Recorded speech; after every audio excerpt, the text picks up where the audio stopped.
Rasulullah SAW pernah menyebutkan begini, yakhruju min Khurasan rayatun sudun la yarudduha syai'un hatta tunsaba bi Iliya.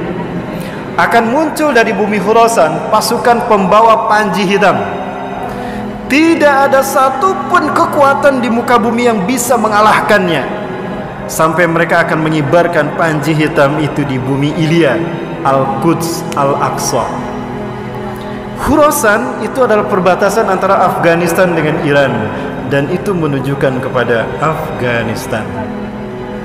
Kami sepakat jika pasukan para pembawa panji hitam itu adalah Taliban, Pak.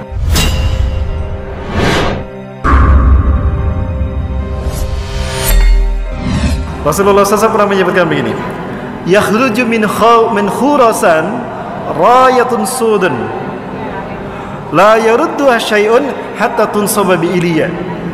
Akan muncul dari bumi Khurasan pasukan pembawa panji hitam. Tidak ada satupun kekuatan di muka bumi yang bisa mengalahkannya, sampai mereka akan mengibarkan panji hitam itu di bumi Iliya, Al-Quds, Al-Aqsa. Khurasan itu adalah perbatasan antara Afghanistan dengan Iran, dan itu menunjukkan kepada Afghanistan. Kami sepakat jika pasukan para pembawa panji hitam itu adalah Taliban, Pak. Saya yakin itu Taliban, karena Taliban lah sekarang yang berkuasa di Afghanistan dan berhasil memukul mundur kekuatan adidaya baik Rusia ataupun Amerika. Di bawah kepemimpinan Boris Yeltsin, Rusia dipermalukan oleh Taliban sampai habis pasukan Rusia di Afghanistan. Maka Islam kembali berkibar hingga dibayatlah Mullah Umar sebagai khalifah. Usama bin Laden ada di sana tahun 97, Pak.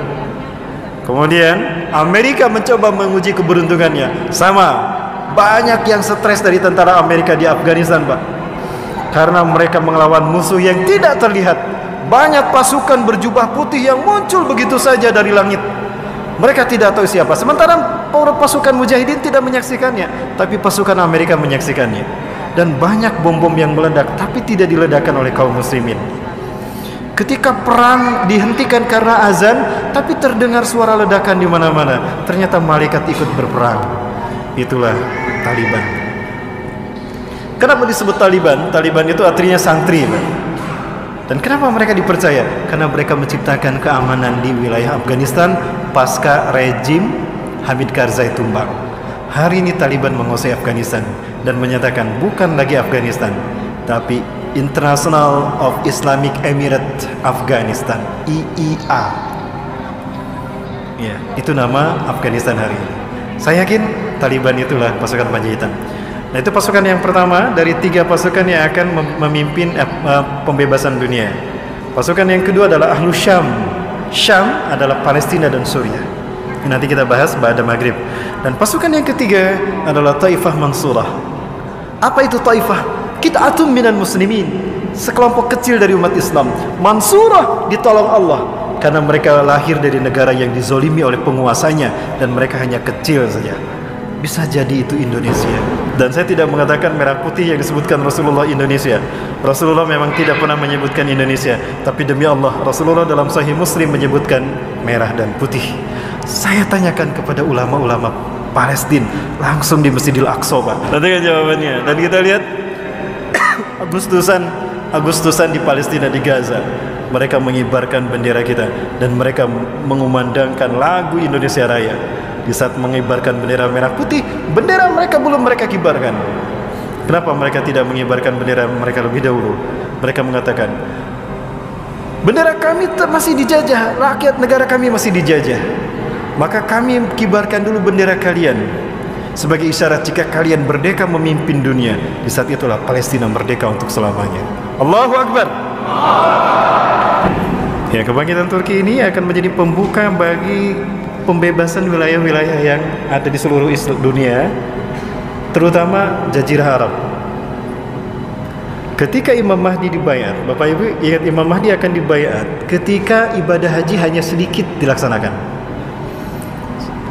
Aneh sekali, padahal di saat Imam Mahdi muncul, kalau di akhir zaman, berarti umat Islam mayoritas.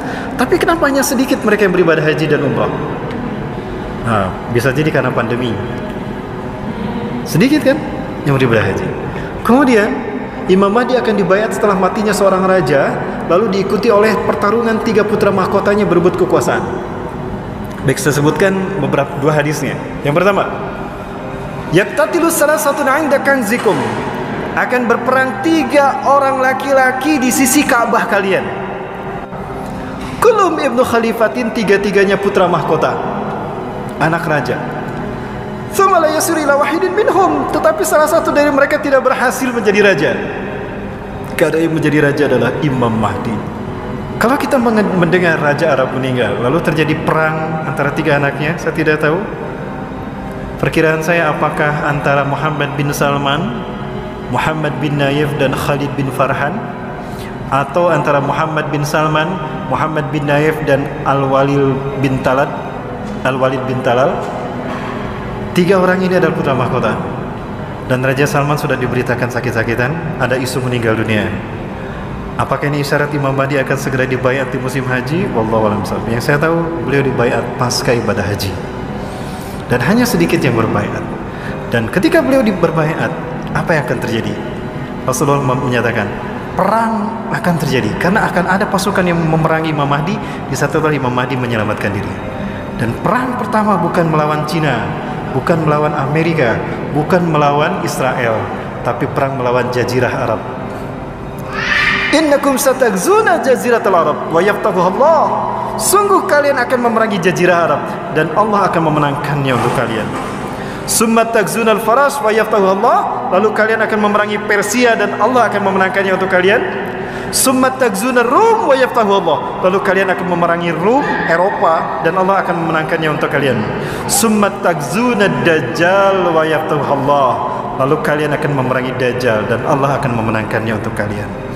Kenapa Jazirah Arab diperangi lebih dulu? Karena Jazirah Arab dipimpin saat itu oleh orang-orang munafik, termasuk wilayah Teluk itu dipimpin orang-orang munafik. Maka beberapa negara di Teluk ini akan menjadi titik yang akan memberikan suntikan kekuatan umat Islam di bawah kepemimpinan Imam Mahdi. Sebut saja Qatar. Qatar adalah satu negara di Arab yang memberikan suplai besar kepada para mujahidin, termasuk Al-Qaeda. Kalau Inggris menjadi suaka politik bagi pemimpin yang memerangi Islam dan aliran sesat, maka Qatar adalah suaka politik bagi pejuang-pejuang Islam di seluruh dunia hari ini. Maka tidak menutup kemungkinan Bani Tamim akan muncul dari Qatar.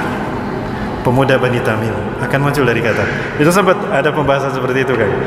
Artinya negara-negara Teluk ini akan menjadi pemicu kebangkitan wilayah Arab, dan akan menjadi suntikan kekuatan bagi terciptanya kekuatan politik bagi Imam Mahdi. Siapa itu tadi? 3 pasukannya.